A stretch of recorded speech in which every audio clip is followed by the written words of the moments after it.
trying to do something new with it, man. I'm trying to do more like smooth intros, but okay, cool. Man, this camera's too close. This is way better far away. I'm sorry, y'all. I'm sorry. Hey, we are here for episode 33 of Monday Night Live Chat. We are back after 1 month. I think the last episode was July 10th. That's crazy. It's crazy. But we're all busy. Everyone's busy. But topic of the night is, can you believe how slow it is? Is it slow for you, Josh? It is no. Surprisingly, July actually was the busiest month in our history of windowcleaner.com, which means that everybody is being busy too. So it could be super rad. It was a super late start to the year. I've talked about that like 1,000 times on this show, but it really was like super, super late. So that was really sorry. The video just started on my side with like the live over here, and then your face is just going like this with the music. What's up, by the way? I also am running it on TikTok here off the side. Outlaw Window Cleaner is here. By the way, he's on TikTok. What's up? Evan Stomp is here. TJ Bell, Damien. What's up, man? KD, of course, is here. HRRX. I think that may be a new one. So that is super cool.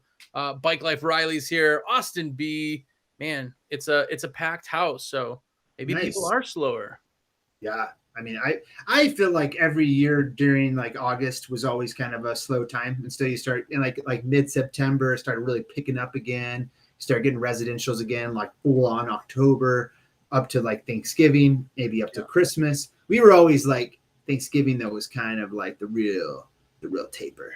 But with the slow start to the year, maybe it'll just flow right through. And that's what it kind of seems like for us. Yeah, it's awesome. By the way, Faux Attire is here. And OK is here, who said, love the hair. Do you have diabetes? What? That's just what they said. Love the hair. Do you have diabetes? So, oh, man. I got diabetes look. I don't know what else to say. Oh, they said that on TikTok? Yes, that's cool, though. Oh, man. Dang. Hold on. Let me respond here. Keep going. Respond back to one thing. Just so you guys know, anybody who's watching on YouTube, you're not important enough for SteveO. He's just taking phone calls. It's so busy. It's just July. It's slow, right? You know, right? That's right. Actually, no. If you are in window cleaning or anything window cleaning related, tell us if you're busy, how far you're booked out, and when things sort of slow down. Because, like Steve said, we're like so delayed in spring that I knew it was going to run. You know, remember in May I was calling it, and it was going to run like June, but I didn't think July was going to be what it is. And so far, it still seems like the steam is in it in this month too, in August. So super crazy. Yeah, definitely. Is there anybody in the comments who is starting a window cleaning business right now? That would be interesting. I've been getting a lot of questions about that as far as like, is this a bad time to start? Is it, July and it kind of a lull coming? I don't think it is. I think, maybe the hardest time to start is like truly during the winter. But like right now, I mean, you can get going, get some practice under your belt, and then by fall, I mean, really build up clientele, I think. Yeah. Outlaw just said that he's still booked 3 weeks, so that's pretty good. That's pretty good. Dang. 3 weeks is good this time of year. I mean, you got to think we're in August. Like, it's the slowdown before the school starts kind of thing. So Evan said 3 to 4 months left of the season here before winter break. Bike Life's got a great comment. We'll get back to that in a second. It's been a good August for HRR. Nice. KD said outside it's 114. Too much. So JD's Window Watch had a good question here. I'm 17 and just started the business 2 weeks ago. What's usually the most busy month for you guys? This is actually a good question. For everyone in the comments, write which month like you're busiest. I think typically May was typically the busiest month always. Definitely. This year, it seems like most likely maybe June into July was. Like, I know anybody in Colorado that's in the comments, we've had tons of rain, and the rain hasn't stopped all year. And this is partially due to El Nino. Have you been seeing this? I did. I didn't know it was like an El Nino year, but apparently it's supposed to be super crazy. Yeah. So it's like basically it's super, super hot, and that's pushing up like the storms for Arizona, and their monsoon season isn't really happening. If you're in Arizona, tell me if that's true. And then therefore we are getting like tons of rain. We've had rain every single afternoon for, I would have to say, since like May. That's crazy. And as much as we all say, oh, rain doesn't affect the windows, your customers, no matter what, sometimes you tell them, they're like, oh, I don't want to do that. So I'm sure there's a lot of people who've implemented like rain guarantees too. Yeah, that's nuts. I didn't know it was raining that much for you, but we just had a big storm come through today. But we've been relatively calm on the rain, not too terribly much. But Evan just said May or June is the busiest, and I'm surprised people are not weighing in on what their busiest month is. I'm willing to bet 90% of everybody who's got the busiest month is going to be May. I really think so. Outlaw said May also. So then sometimes though you hear about like even a fall month being the busiest. You add in like the gutter cleaning, you add in window cleaning. If you're doing pressure washing, you have all of these add-ons, because like it's funny, we don't hear anything about gutter cleaning, but what started happening in like the past couple of weeks, like more gutter vacs started being sold. You don't hear about any gutter vacs being sold for a while. Now all of a sudden it's like, hey, what do I do for gutters? People are starting to call. I've even had people mention like waiting for sales on Black Friday now, or hey, I'm just going to start next spring. So it's like, oh my gosh, this year is just flown. This is depressing, by the way, hearing people, especially Christmas lights, man. Christmas lights, like they're ramping up now. Like, Christmas lights, man, it's huge. But that's where a lot of money's made in Christmas lights. Depending, I don't even care if you are celebrate Christmas or not. The fact that the money is to be made there is really quite impressive. So that's a big I've been seeing some crazy, like a big thing on YouTube now is people will put a lot about like, oh, what they do in a month or what they do in a year. And I've been seeing like some of these Christmas light guys that are doing like 200 to 300K in whatever season that is. And maybe they're starting like before Halloween and then just change out the bulbs. But I would never start that up because I would never want to take all the lights. I would never want to put them up and take them all down. It's just not something I'd ever be interested in. But I mean, maybe we should have somebody on here one time who can like go through it. It's tough. Christmas lights there's a ton of money in it, but and there's stuff. I do gutter cleaning and I hate gutter cleaning. So, I mean, there's stuff that you do that you don't really like, but if you do it right, man, Christmas lights there's so much money in there. So much money. Like the people I'm talking to first year, they're like, I don't know, I dabbled in it, made like an extra $30,000. And it's like, what other service can you be like, I just added this on and in a month I made 30. Like it is pretty shocking. So by the way, if you guys do Christmas lights, put it in the comments. If you do it, that would be crazy to find out how many people do it. It's crazy. By the way, go ahead. I was just going to say, what's up to Clear Vision, by the way, as it changed. What's up to you? Nimbus Daddy, what's going on, of course. And Outlaw again said that he does do Christmas lights. So nice. Yeah, I mean, what I've seen too is the investment of initial year could be a lot, but then once you own those Christmas lights and you get that organized for the same home in a bucket and you get that organized by address, you're going to these places, you're setting it up like rather fast. I guess I never really thought about it in that way because I would think like, oh man, like the amount of lights that go bad on my house in like 1 year, like, but I also don't store them very well. So, well, you also are buying them from like, Walmart or whatever, where it's this stuff now. I mean, it's like $1 something a bulb, I mean, which again, like you said, the first year you still make money on after labor, you still make money. But then the second year it's all, it's just labor. You have everything sized up, you have everything saved. It just make a ton of money. Yep, exactly. I was going to say there's some good questions here. Let's see here. This is a perfect question for you, Mr. Cronin. Bike life. Any tips on not leaving streaks on residential? Go. Man, tips for not leaving. So tips for not leaving streaks. Streaks all are on your technique. So it's not the soap. It's not your, channel unless it's bent. It's not your whatever. It is absolutely technique. So you just got to work on technique. Technique, once you get it down, you just don't leave streaks anymore. It's like people, when they find out you use like Dawn and water, they're like, what? That's what you do? And that's not part of it. I mean, part of it's that I do this 8 hours a day, every day. And that's why I don't leave streaks. It's not the special towels I have or whatever, Don't be scared to use a lot of solution. The one thing that I always saw with guys when they would leave streaks is that they would, the window would be like halfway dry as they started to squeegee it. That will be your easiest way to get streaks. So having a good saturated mop, when you're cleaning can really help. And then also for super hot days, not to be a salesman, but I mean, shoot, water fed pole helps a lot. It really does. I always say I wouldn't, if I wasn't a salesman, I'd still be talking about water fed though.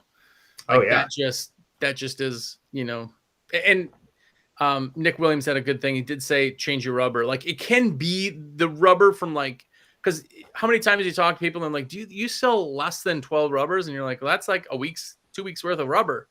And they're like, no, like I use a rubber for like 9 months. I usually get a season out of it. And you're like, what? Oh, there's a really good comment here by Sean Johnson that just pretty much sums up why you get streaks. Using 2 clips will eliminate all streaks. So if you're brand new, squeegees usually have 2 clips holding the rubber in. Make sure you use both. This guy over here might tell you differently, but that's the truth. Hashtag team 1 clip. By the way, I was going to bring the shirts and I didn't. All I got is this dumb picture to put up. But hashtag 1 clip.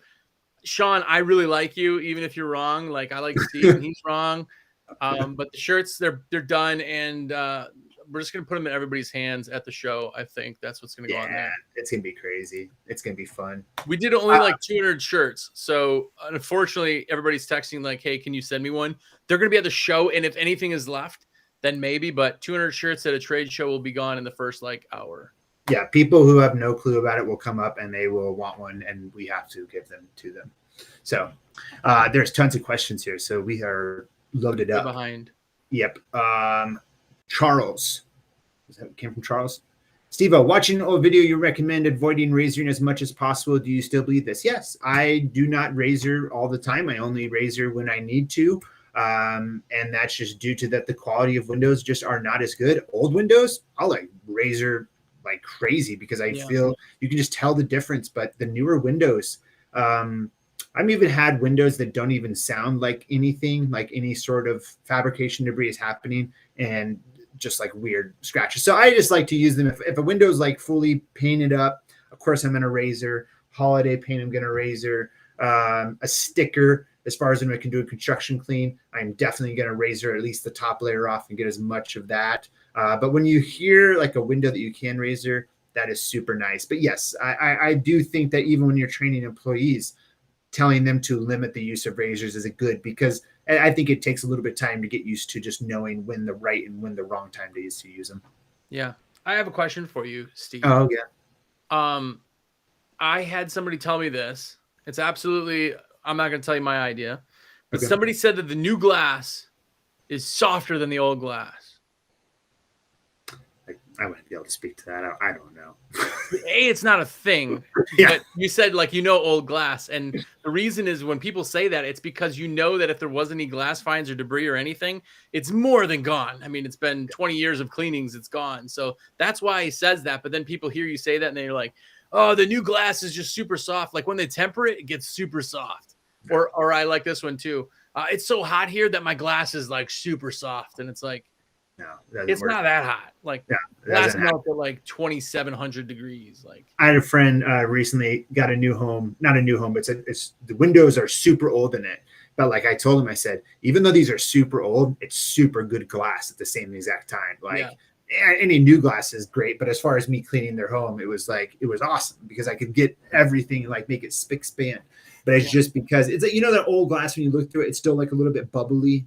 Like it kind of has that like old school storm like texture to it. You know what I'm talking about? It's that type of glass. And sometimes when I see that, I'm just like, oh, just razor the poop out of it. It's great. Well, there's no films or coatings on it. That's the really big part. On the new stuff, you never really know what kind of things they put on or what amazing thing they did. And I mean, there's even some coatings that are like that whole like self-cleaning glass, which is just basically a hydrophobic coating.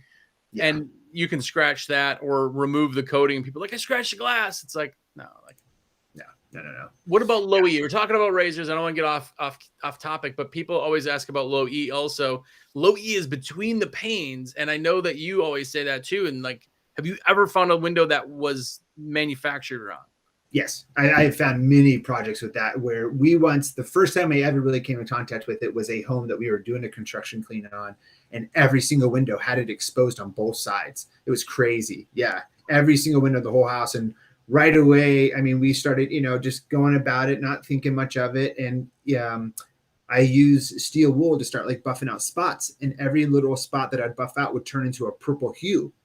And then if you tried to razor, your razor just stopped. Like it when like the same way that a squeegee, like you can't really fan on low E very well. Like if you've done this, the Pella storms that unclip, right? Or even some of the newer Pella storms, when you open those up, you'll see this like kind of grayish texture. And to me, everything I know is that is a low E for the inside of that like storm. And it is on the, so that you clean it. But every time I do that, I just straight pull it because you can't get a good, smooth, feel on it. So when I see that, I just simply wash it, squeegee it, detail it, and that's it. I don't mess around with razors or anything. But if it is low E, not exposed, all good. I'm going to use razors like however much I want. Yeah. There's when people are like, can this work on tint or whatever with this scratch? It's like, there's so many versions out there, and people like windows are done wrong. And they're like, so I shouldn't do it. It's like, no, you should expect the window to be done right, but also be cautious if it's done wrong. Like, it just is. Yep. 100%. HRRX has asked this question a couple of times. Real quickly, number one tool for beginner window cleaners. Your number one tool is a squeegee, a washer sleeve, and a bucket with soap. And that is number 1, 2, and 3. That is, but it all has to go together because you can't use one without the other. I think number one tool, my vote would be hustle. You either have it or you don't. Like, go get it or don't go get it. Like, you know what it is? You're so true in that fact, because sometimes like if I put out a pricing video every once in a while, and every time I do it, I'll get messages from some people that are like, dude, why do you put that information out there? Why do you do this? Why do you do that? Why are you trying to make it easier for people? And I always explain to them, that's because no matter how much information I could ever put out there for free, it's on that person and that person to basically get it done. I can't not make them get it done. Anyone can provide information. There's tons of people that provide information, but I cannot make them hustle to get it done. That's great you brought that up, because somebody had posted, I won't use names, but by the way, what's up to Squeegee Guy also. He said, this person said that they don't like conventions or they don't like these new people that are saying all this stuff because people think it's easy to make money in window cleaning. But it's not easy. It's not easy. Okay, so if it's not easy, then why are you worried about them thinking it's easy? Because they'll do this for 2 seconds and go, this is crap. I can't make money. Look at all these guys. Look at Kyle out there and Bike Life and HHR and KD. Like, these guys are making it. Like, I can't do what they do. Well, then they lose effort. And if they don't have the hustle to push past that, then they're just, they get flushed out just like everybody else who thinks they want to own a business because it's glamorous. Yep. Exactly. Yeah. But it really is about that though. I've gotten those kind of comments for like years, ever since I started posting more stuff about like maybe what we made on a job or stuff like that. Or even like the how-to videos. Sometimes you get like, why are you putting it out there? Why are you showing that this is possible? Why are you saying that water-fed pole is good? It always takes the actual person doing it to really work at it to make it all work. I had a guy that calls me regular, and I've now banned him from most of my stuff. But it is absolutely just he will call me and talk to me for 45 minutes about how I'm ruining the industry. And he'll be like, there's guys like you who think they're gurus and they're putting everything. And I'm like, if you're worried about the new guy, you're looking in the wrong place. Like, there is no new guy unless they're phenomenal. And I have met new guys like this, but there are some guys who you instantly know as soon as you're like, they're in it. You're like, dude, this dude is going to be huge. And then they end up being huge. And you're like, exactly. But for the most part, these guys that come in here, especially these door knocking guys that are like, I want to do all this door knocking. I can make 1,000. You're not building a business like that, man. So do it. That's totally cool. But I'm never going to compete with you as a window cleaner. I'm going to be in my own lane. So, yeah, I have, I will not take responsibility for making their business what it is today, but I'm going to say the name of their business because their marketing on Instagram is literally some of the best marketing I've ever seen. The guys are so creative. You're taking credit for, you're saying? No, I'm not taking credit. Oh, sorry. No. But I got to be able to have a good conversation with them when they first started and just give them some of my thoughts. Like, that's how I always view it. It's just my thoughts. And if that's what you want, then maybe it will help you in some form or fashion. But I always say, get information from everywhere, make your own decision on like what works for you. But Pink's Windows in Texas, they have amazing Instagram, but their marketing is so like, it's so creative, it's funny. Like they just, and they create a brand, they sell hats, they sell t-shirts. Like it's an experience like with them, and they're just have such good attitudes. And they were those type of people. I met them, and boom, they just went for it. They never stopped. Of course, they've had speed bumps along the way. They take care of that on their own. Like I said, like I don't take responsibility for anything that they've done, but it's just been really cool to watch. But they were one of those people that just went with it and ran. And if it wasn't for you, there'd be nothing. So what you're trying to just say. Well, no, they're way more creative than I am. 100%. TJ Bell has probably one of the best comments that I've seen yet in live tonight. What are the qualities of these guys that you know will be huge? Like when you see somebody, you're like, this dude, like what is that quality?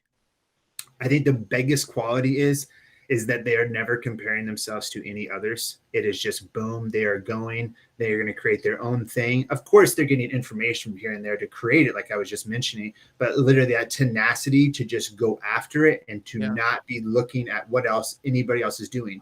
Like that's just it. My favorite thing that I can tell is that they have an ability to actually listen. Now, with that being said, people are like, I'm not saying like it to listen just to me, but there are guys out there who are like, I watch all this content and I do all these things and I got all these stuff and I always watch these guys and they got some great ideas. And those guys, I know because they'll take the plethora of the entire industry and put it together, where there's other guys who are like, I watch, I get it a lot with people watching SteveO's videos and they're like, I watch him and he's full of crap, like, or they'll say like, this video doesn't make sense. He's always talking about, and they just literally, you cannot talk to them and you instantly know. I mean, it's a big thing with the door knocking stuff. I'm not a fan of the door knocking. I'm not a fan, but when I tell people that, they're like, oh yeah, well, I don't know why you'd say that. I make all this money. It's like, I just told you why I said it. I'll say it again. They're like, yeah, well, it works for me. And it's like, okay, cool, man. That's totally fine. But you didn't even hear what I said. And that right there is the quality. If you can't ever learn or hear somebody else, you'll never change. Yeah. It's funny too with the door knocking. I feel like we talk about it every night on here, but I'll get the question every once in a while. Hey, what is your spiel? And it's like, I never had to do it. I just never had to. I was just, maybe that's a difference of times too. And that's what I'll put it to. I mean, I just never, I don't think it's a bad thing to get business going. I have a local guy here. He contacted me. He's been cleaning for a year and he did it. And he was able to stop doing it after like 6 to 8 months because he had built up enough clientele. And he understood though, the importance of like doing quality. He was doing inside and out. He wasn't just selling outside only. And so, but he was like, yeah, I finally was able to just like stop doing that because it was just a lot. And it just seemed like when people came to the door, it was already this preconceived notion. It was hard to kind of get them to like turn, which, is the essence of a good salesman to be able to do that. But then there is just such at least like where I am. And I think you get the same feel. Like when someone comes to your door like that, you're just right away like, oh, what is this? So it's right away. It starts off kind of negative, I guess you could say.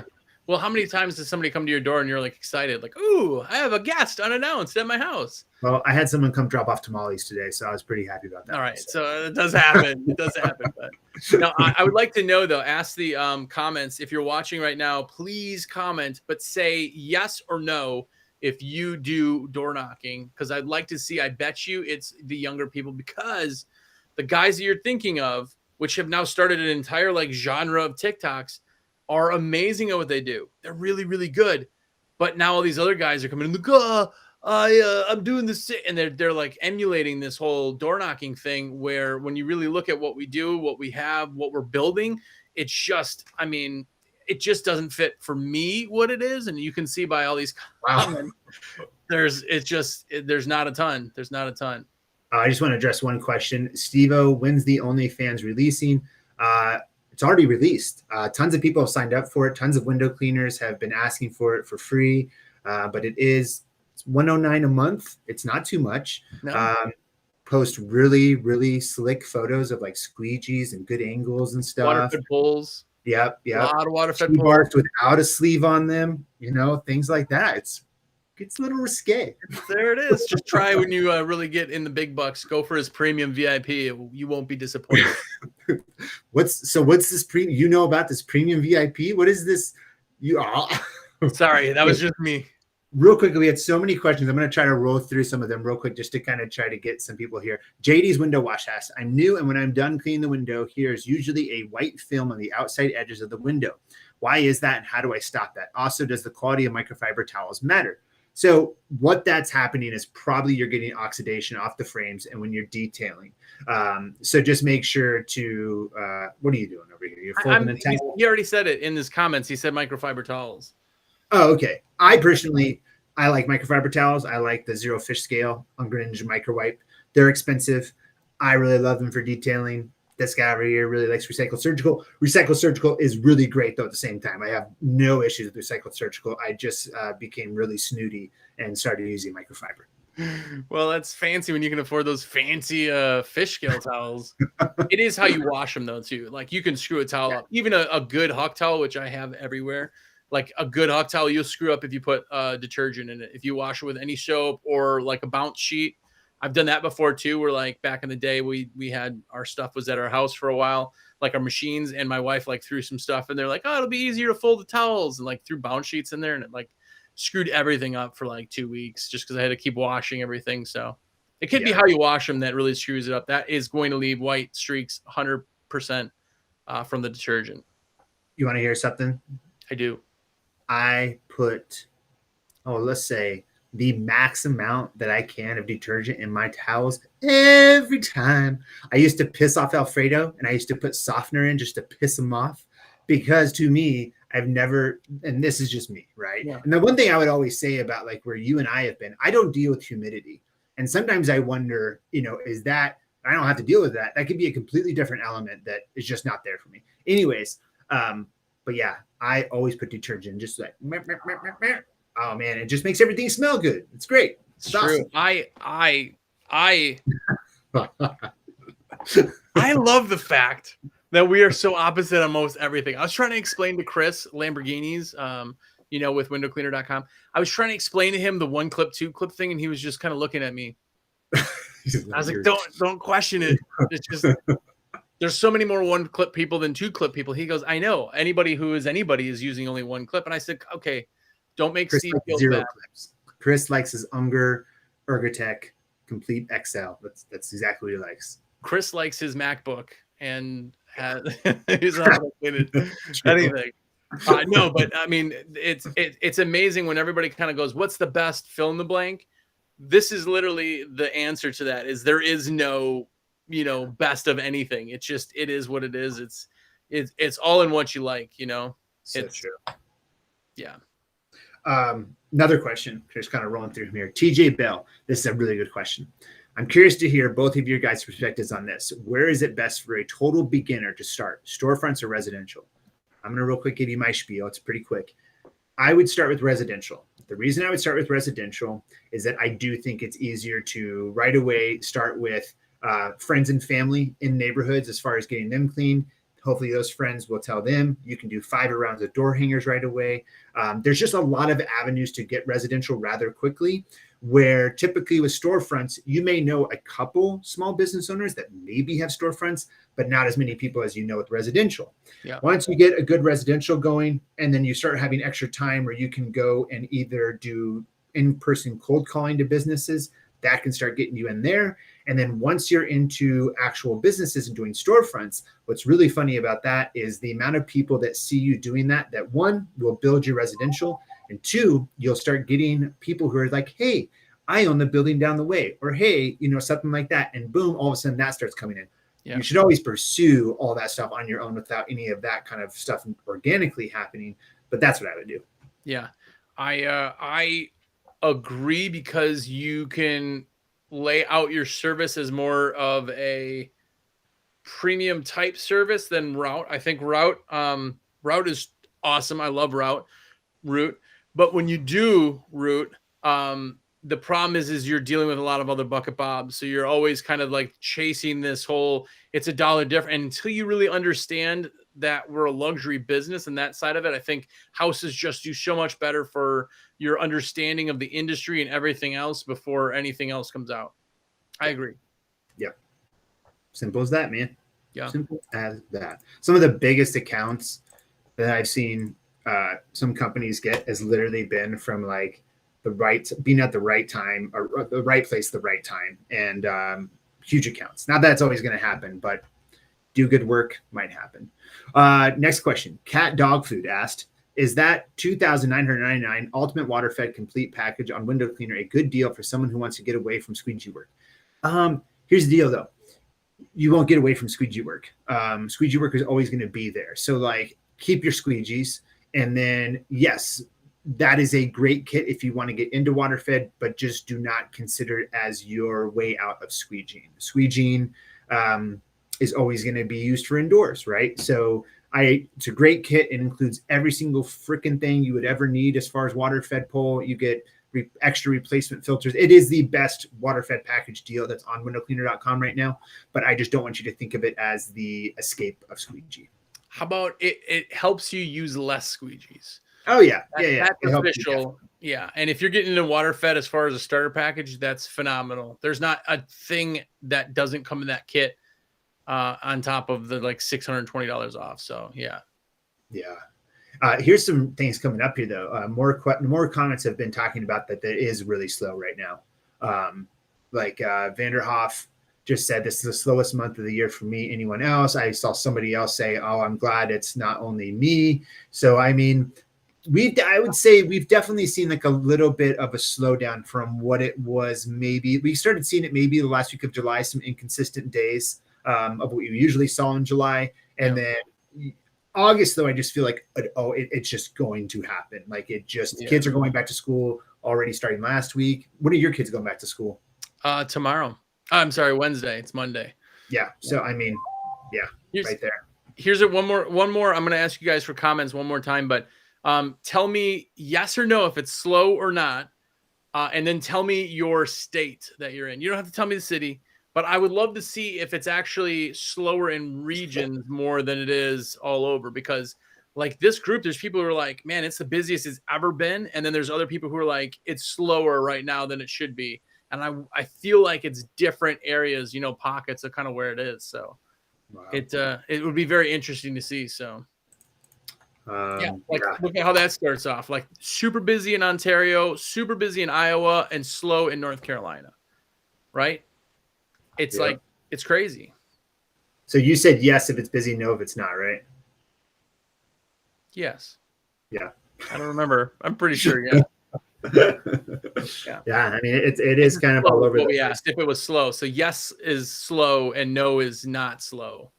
Oh, okay. Yeah. Sorry. While everyone's answering that, I'm going to keep going on the questions here because there's so many good ones. Yeah. We talked about that.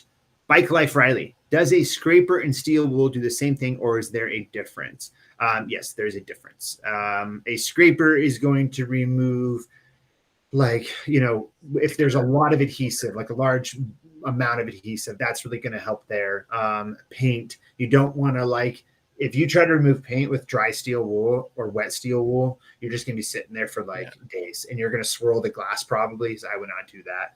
Or silicone when you hit it on accident, and all of a sudden it just goes, and you're like, it's like. And then 5 windows later, you take out the same thing that has silicone on it and mark that, and damn it, So no, steel wool really good for if the windows aren't too dirty and you need that extra step.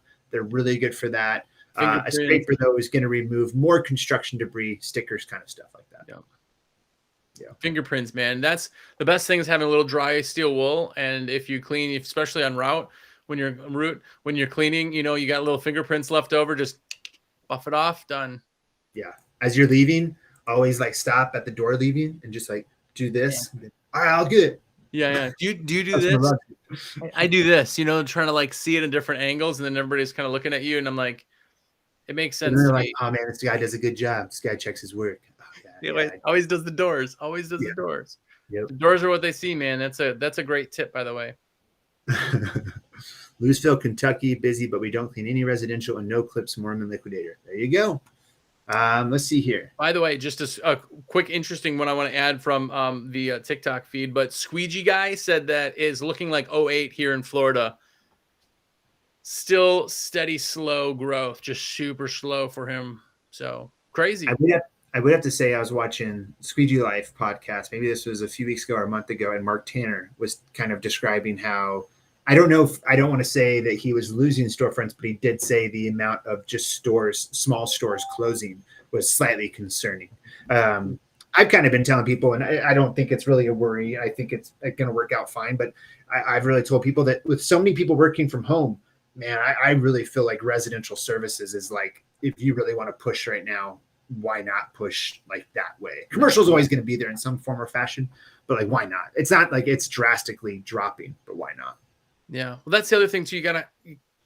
When we talk about hustle, people are like, well, how can I hustle if nothing's happening? The hustle is also going, okay, I see that it's slow in this side of it. Let's push this side. Or I see this is happening, or this winter is going to be slow because we had such a strong push through like the center of the year that I'm going into Christmas lights, or I'm going into snow removal. I'm going into something else too, so that when things slow down, I got this other backup plan. And, or like you said, gutters, man, gutter vacs have been going crazy. Yep. And that's great. I mean, that just means people are getting into the gutter mindset again, which is sad in its own, but they're pivoting. They're adding services that will fill in certain times, you know? Well, too, and if you have a water fed pole, you should be going after solar panel cleaning too. Solar panel cleaning is becoming so big, and that some areas are making it mandatory if a new home is built to have solar. In my area, California, I've heard that from many people in California that, you know, now it's a requirement.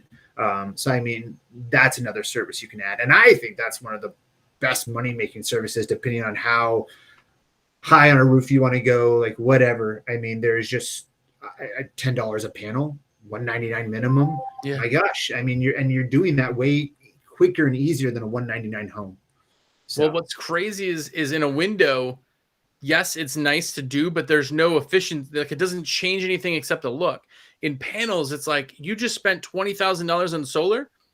You kind of have to clean them in order to keep them up. Like, it's a great upsell. People understand that. They're told that literally by the manufacturer. So as far as upsell goes, man, there's really hard to clean them other ways. Also, you can't just like slop up some soap up there and hope that it doesn't, because it's going to look terrible. So yeah, water great hands down the best. Okay, let me run through some more questions here. Yep, Alex, we talked about that as far as being slow. As Steve reads these, by the way, if you guys got questions, bombard him. Just put as many as you can into the comments right now. And HRRX, what's your thoughts on the guys who do door-to-door? We kind of spoke about that as far as that goes. And then, somebody said one clip. That's weird. Mateo. We don't have to talk about it. Us one clip guys, we don't have to bring it up. Like all the two clip guys that keep jumping in all over, they have to be heard. The one clip guys go, you know, I know I'm right. If you're a hashtag two clipper, put it in the comments. All right, on to the next one. Have you tried Equip Max water fed pole? And also, where do we start with window cleaning marketing? No, I have not tried the Equip Max. What I know about the Equip Max is that is a aluminum pole. So it is going to be really wonky when you fully extend it. Go to your local hardware store and go to Home Depot or Lowe's. Home Depot is going to have Unger products. Lowe's is going to have Ettore products.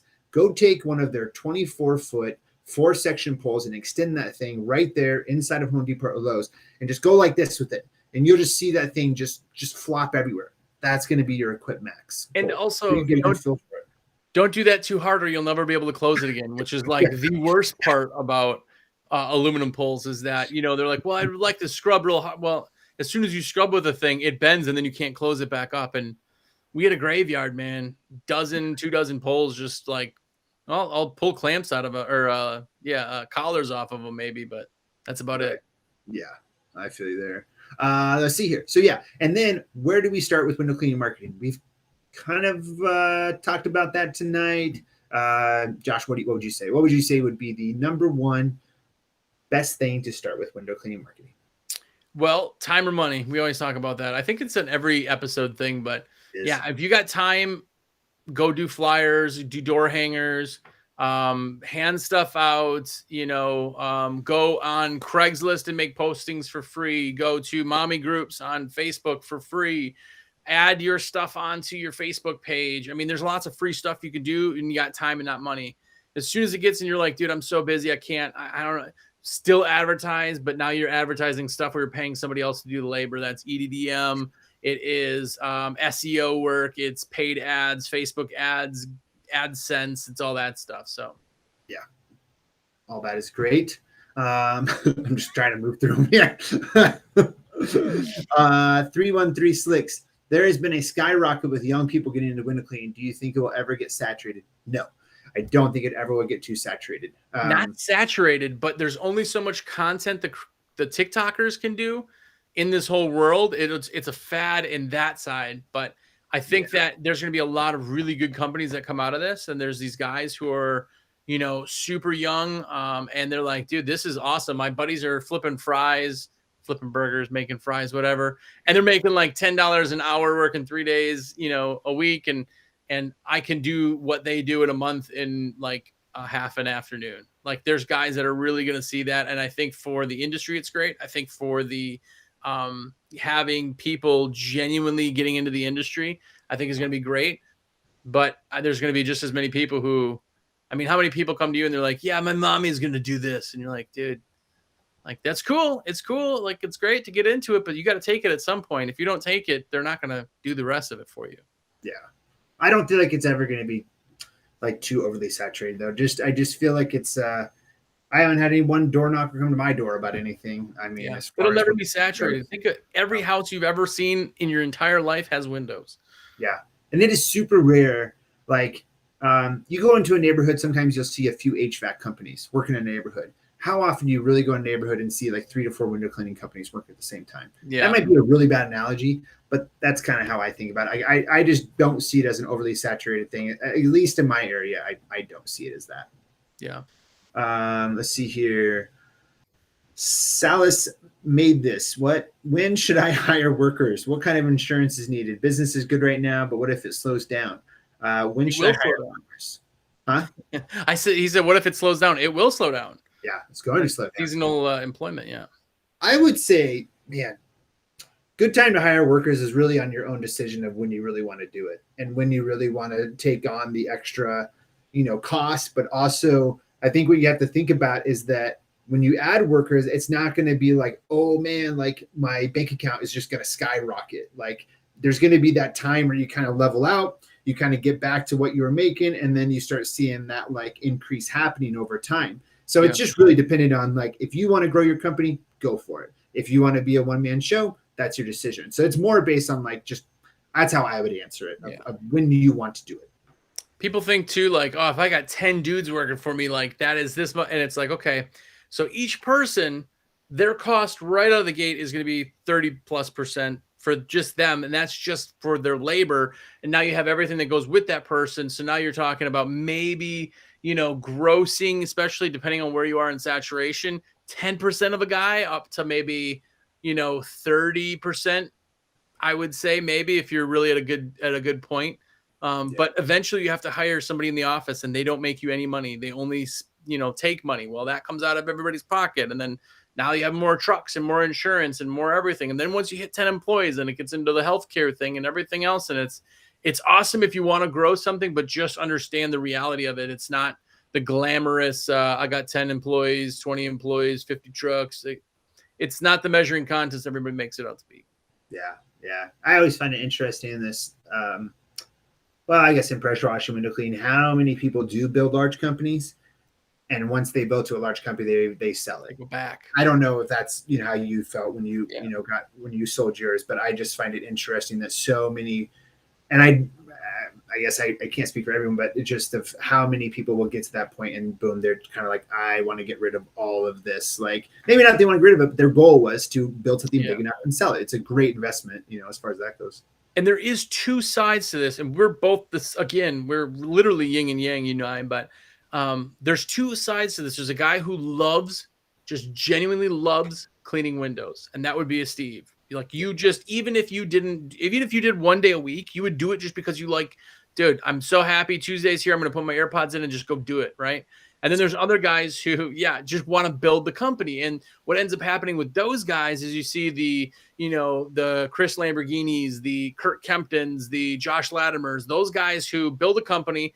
They go, I love business. I love succeeding in business. I love this thing. And then they get to a point and they're like, all right, I did that. Well, I want to do another thing. And then that excitement is there. And then they start another company. And then the excitement's there. And they start another company. And and they're always chasing that whole I build companies type thing.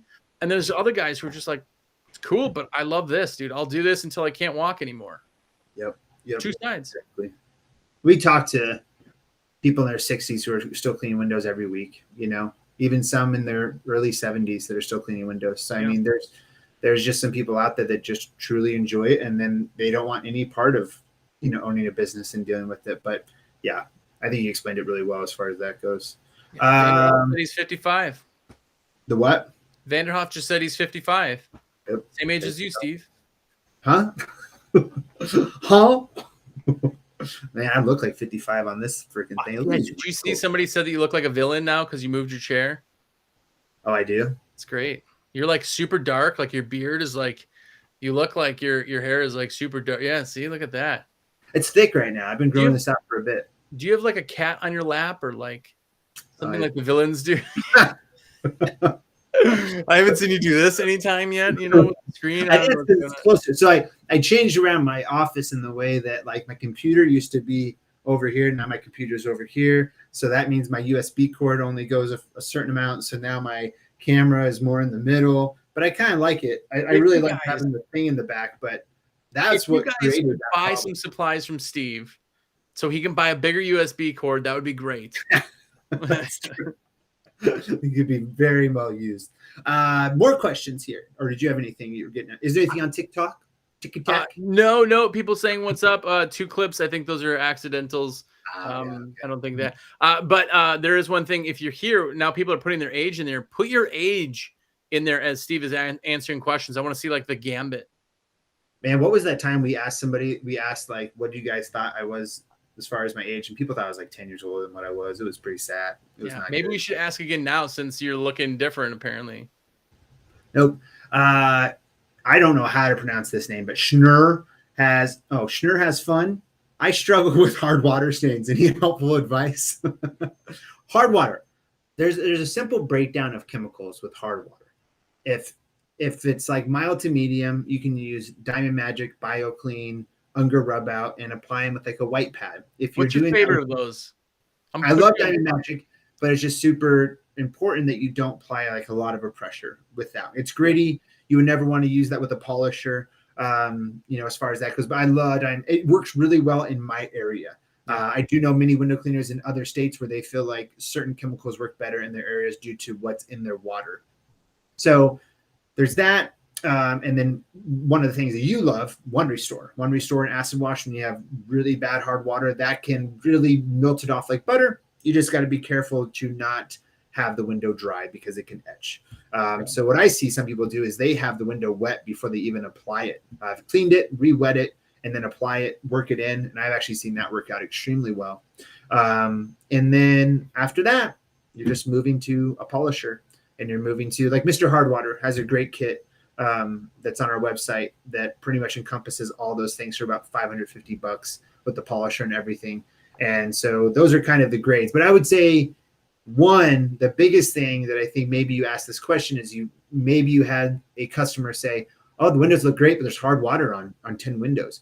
Hard water to me should never be included in a normal clean. It's always an extra charge too. Yeah. So make sure you're doing that. Yeah, 100%. I'm on board with that because there's all these people who are, especially when they're starting, they're getting their starter kit for the first time, and they're like, which hard water mover should I go with? I'm like, dude, that's like a complete add-on, you know, like it is a complete add-on. I let people know when it's there, but it's an add-on. How many times though, like when you started cleaning windows, did you ever get involved in thinking like, oh man, I gotta get these off. Like I have to do this. This customer is going to be PO'd if I don't get it done. I did that. I know it. When you focus on trying to hit that 100% mark, that's the thing. It's eventually you realize it's not about that. But I also found out the best thing that you could possibly do is let people know.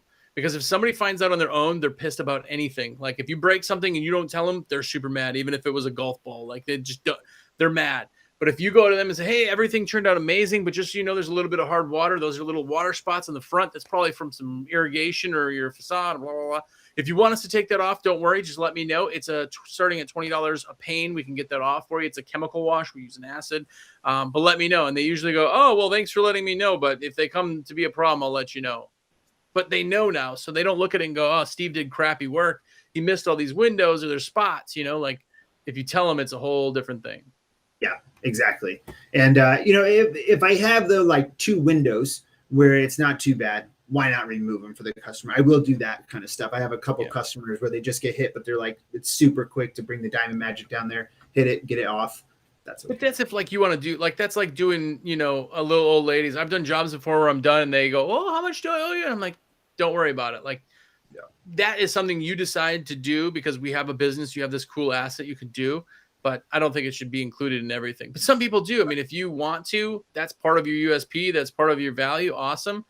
I don't think it's until they see it, because when windows are dirty, they don't notice it. So it's not really a USP until they realize they needed it. So what would be your hourly charge for cleaning hard water? That was Sher's next question. Or what would you charge in general, I guess? Yeah, so we started $20 a pane, but it was more $25 a pane. That was out. It's only one side, single-sided, and that was for one restore. I really, really like the Glass Renew kit, which is the indoor. You use a buffer like what you're talking about, Mr. Hard Water. That's for like showers, so that's more of a time thing than a door. That is going to be more, but I'm going to charge like 2 or 3 times my window cleaning hourly for hard water removal because A, they can't do it very easily, and B, I don't like to do it.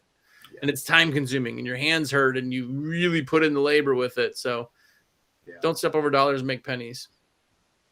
I will typically just create a charge of like $125 to $150 an hour. And that's for basic hard water removal. It's nothing too extreme. Yeah, that's what I do. Or case by case as far as that goes. By the way, I want to touch on TJ Bell real quick. Said that Unger named product Rub Out. They sure did. And Tucker has a product called the Reach Around. So yeah, it's just going off. It's your fault for having your dirty mind, but yeah. It's like Disney movies, you know, there's always something subliminal in there. Yeah, if you look really close in Steve's background, you'll find it. Yes. Be careful. Preston asked, how do you deal with window screens on jobs? Do you ask homeowners to take them out or do you take them out as you clean them? Josh, what was it that you do? You told the customer to take them out, right? I have the customer. If I'm doing just outs, they take it out. It's just part when I call and say, hey, Mrs. Smith, I'll be there on Tuesday between 9 and 10 in the morning, and we're doing just outs. So go ahead and take the screens down before we get there. We'll still stop, say hello, make sure you know we're there. But that way we can get right to work. Never, ever in 15 years have I had somebody be like, no, I can't do that. If they did, I'd be like, okay, cool. We'll just charge you for time. Yeah. I always take them out. If they're even outside only, the first thing I do when I get there is I will just say to the customer, hey, I just need to come inside, remove all the screens I can. But if they're first floor, I'll typically take out the screen from, yeah, exactly. I will typically take out the screen from the outside if I can, but I just have always viewed screens as like, I know the quickest way to take them out because what I always found, and this at least in my area, every time I asked them to take them out, I was always coming in to help them take it out anyways. Yeah. But we did have customers every once in a while who love to clean their screens themselves. You would get to the job, every screen would be out. You just clean them, boom, done. Those were the really nice is when the people do take them down and then they're in a stack. Every time they put them in a big stack, they don't leave them by the window. And you're like, hey, since all those screens are done, you want us to clean them? We got the screen cleaning machine right on our truck. And they're like, well, yeah, what would them? Like, well, you got them already down for me. Don't worry. I'll take $1 a screen off or something. And you still charge them $4 a screen and they're happy with it. So TJ Bell asked a really good question, and Evan Stomp answered exactly how I'd answer. How would I give a great customer experience if I'm not really a people person? Exactly what Evan said. People love talking about themselves.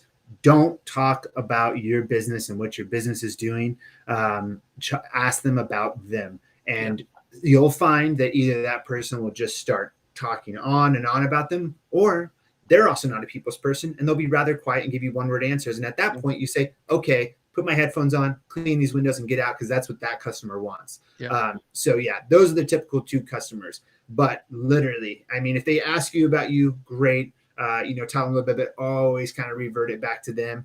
And then you'll get to the point with some customers where literally they're having you come clean their windows so they can talk to you. 100%. I've had so many customers like, they're like, oh man, you're here. All right. And we're just talking the whole entire time. We're having a beer before I leave. Like, so many things like that have happened. But yeah, experience. It's the experience. Anytime somebody tells you it's about cleaning the window, it's not. It's about the experience. That's the experience right there. Yeah. If you ever want questions to ask you, always go, oh my gosh, this house is awesome. Like, how long have you been here? That, boom, open it up. Or like this neighborhood. Man, this neighborhood is so awesome. Every time we're here, I just love the people. Open it up. Good or bad, you feed into the, oh, really? What do you mean with that? Like, you can be a people person and fake it till you make it. Every job. Yeah. Yeah. That's just, I do that with Steve all the time, actually. He calls me and I just, hey, Steve, how are you? And he's, oh, thank gosh. And yeah. How many things wrong right now? G Rain asked one of my favorite questions. How do you feel about the liquidator? If you explore my YouTube channel, you may find many videos where I mentioned how I feel about it, but it's not my favorite. It's not my go-to. It's not my suggested, but I do suggest that you make your own personal opinion about it. So you softened the edges of that one, didn't you? Oh, I've lately been softening the edges because I don't get involved in any online trollness at all anymore. Like, if you troll my channel, I will most likely just block you from my channel super fast. Like, you just peace, goodbye. But if you troll in a negative way, I don't care if you troll in a funny way. But I get trolled a lot about just that, and I have so many people blocked from a special fan club out of the UK that I don't even associate with at all, because it's so ridiculous. It's unbelievable. And if anybody does have questions on what you think of the accelerator in general, or the liquidator, I should say, because it's more of that. But if they were your OnlyFans, they would know, because you have a lot of videos, a lot of very disturbing videos on there. It's worth the money. It's really worth the money. So bad. But yeah, man, I do not like it. That's just as simple as that. Gosh, I feel like I have so many people. Do you get this a lot? Like, so many people message you like, dude, I hate this channel. I do not like it. No. And then literally you just switch them to an Ettore brass that doesn't even meant to be fit. Or you put an Unger S channel and people fall in love with the thing right away again. But like Soapy D up here, he loves or he says, I hate the liquidator. He loves it. But that's just the difference of opinions. It's not that there's anything wrong with not using it or using it. It's just literally how a window cleaner is. I think I'm heavy-handed. That might be one of the reasons why I just do not like it. But that's just me. So I just find out the channel that works for me. And one of the biggest things I think that gets like, Angel R says skill issue. It's not about skill. It's just literally that you like that channel. That's all it is. So watch it, Angel R. You're going to be banned. Yeah, banned. You know what? No, you know what? You know what? Like, the good thing is, though, is like, people are like, why do I want to rep? Dude, you literally have somebody you can ask a question, and neither of us would ever give a fake answer. Like, well, I think it's equality because like, you ask me what a wagtail is, or you ask Steve what a liquidator is, and we will absolutely tell you every single time, because you just asked my opinion. I'm not going to like lie about my opinion. You know, like, you want to know our opinion, awesome, but then there's somebody out there who likes something else. That's why it literally is sold. So yeah, that's it. That's it. I do want to know this, though, since you're not a fan of the liquidator. I want to know why so many people don't like the liquidator channel and try to find, I mean, so many people buy that and they're like, hey, what channel should I do? And I like the liquidator, but I'm always like, the liquidator is the best. Like, that whole package together seems good, but there's so many people who won't even try that. They just go right to something else. Is the channel, like, it's not the shape, it's not the angle. Like, what is it about the channel that makes some people, not you, some people not love it? Okay, so I'll run down this real quick. Is that I actually talked to someone last week where 2 window cleaners in a row, 2 different companies, lost accounts due to what they thought was using that specific squeegee. Once they switched back to, or what they feel like switched back to a different one, they felt like it went really well and client was happy. So to me, what it is, it's the smoothness in the middle of the glass, and it's the skipping of it. And then it's also that a lot of people feel like they go through a lot of squeegee rubbers using it. So yes, is it technique? Yes. My biggest thing with it is that the ends shred rather quickly. So I won't use it because I'd be changing out my rubbers all the time. I can use it efficiently anytime I ever want to do. It's just that I go use an Ettore brass, my edges aren't being pushed to the corner where my rubber is going to shred as fast as with a liquidator. 2, it does create rainbow streaks way more than any other squeegee. No one can tell me it doesn't because the pressure is different on the ends rather than the whole channel and the tongue of the rubber being able to relax back 100%. Is it like a skill issue, would you say? Oh man, you know, well, that's it for tonight. Your Big just jumped on and said the channel is okay up to 14 inches. Bigger, it skips and the plastic bends. Yeah. It's like, no, man. I don't know. I guess I didn't. It wasn't my normal rotation. So the 2.0 handle is the best handle. I love the flick pad. I love everything else about it. I really, really do. It's just that I've wanted to love that channel. I think the person that does the best tutorials of them and really explains them well is Tradman. Tradman has really taken the time to explain stuff very thoroughly and just makes, you know, oriented videos about it and then leaves it alone. Where, you know, others make the same video for 10 years straight. So, I mean, it is what it is. I could go on for, as you can see, I'm getting a little heated. I like it. I like it. I like it. Get heated, SteveO. Bad. But anyways, who's going to the convention? Anyone in the comments going to be at the huge? Anyone? I hope so. I hope so. You got 100 shirts to give away. Man, they're going to be gone like Tuesday.